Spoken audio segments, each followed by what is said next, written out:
James Clapper and John Brennan, both of whom worked for the CIA, Brennan was the director under Barack Obama, were asked some time ago in a congressional committee, an investigative committee, whether or not the intelligence agencies were gathering metadata, mass data on American citizens. And this came in the wake of the Edward Snowden release of classified information. And James Clapper, under oath, looked right at the congressional member of office, I forget who it was at the time, and said, no, the intelligence services are not gathering mass information on Americans. Well, we know now in a decade later, almost a decade later, that that is a lie. He perjured himself and nothing happened. So, Eisenhower warned us of the military-industrial complex. And in the wake of the Trump assassination attempt, it marvels me at how foolish Americans are to think that this was negligence, or even worse, that this is not a big deal. I mean, we're a month away from the assassination attempt, and it's not even in the news. When you have a militant 20-year-old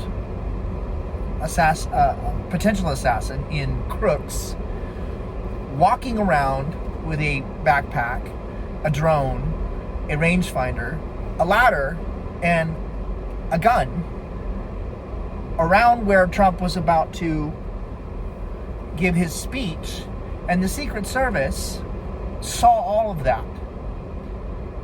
They didn't place a sniper on a roof that's 100 or 300, I believe, 300 yards from the podium. They had a half hour to warn Trump not to speak. And they did none of that. Now, I'm not even in the Secret Service, but if I'm going to make an area secure, the first place I'm going to secure are the rooftops. And that's me with no training. Because obviously he's going to want to shoot down. Just makes sense. And when Cleats, the head of the Secret Service that day, she was asked why there was no counter sniper or no security on the roof, she said because the roof was slanted. We know that Crooks had ties to BlackRock. We know that he gave money to Democratic parties. And he just happened to be registered as a Republican. How convenient. That seems like cover. That seems like just basic cover, right? For the idiots who think that somehow he was a Republican. Now, I'm just a layman. I'm no pundit. I'm no political analyst. I'm nobody. I'm just a guy who follows the news. And I think that there was an assassination attempt by a cabal of intelligence officers in the deep state. And a lot of you, when you hear that, you're like, oh God, another right-wing conspiratorial theory. Honestly, here's my direct opinion. If you don't believe that there is a deep state, then you're a fool. You're a fool. Eisenhower thought there was a deep state. And that was 50, 60 years ago, 70 years ago now. Okay? You think that these guys gave up their freedom, gave up their power? Tell me anywhere where anybody who achieves power ever gives it up. In the history of the world, where does anybody ever give up power once they have it? Right? So I think that we have a cabal of people in the intelligence communities who are friends with the judges and friends with politicians and friends with congressmen and part of a giant apparatus of people who are calling the shots. And whenever there's an elected president, if they're in favor of their policies, then they pave the way for them and they make it easy for them.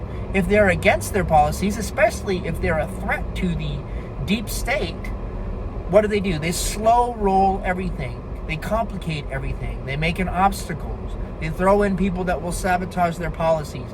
They speak their talking points to the media. And the media, I mean, come on, the media are just, all they do is just echo whatever the Democratic Party wants them to do. They even have the same lines. They repeat exactly the same jargon, right? The collectivist mentality is always to follow. And you see that in the media. I mean, if you look across the AP, the Associated Press, and all of their underlings and all of their branches and all their localized news media, what are the odds that on any given broadcast, 160 news outlets will use exactly the same sentence? What are the statistical odds of that? And it happens all the time. It happens every time there's a news cycle. They all just get on board. They spew exactly what they're told. They go, they made a Faustian deal. They take their money, they go home, and they have their job and their clout. We are not run by elected representatives, people. We are run by the deep state.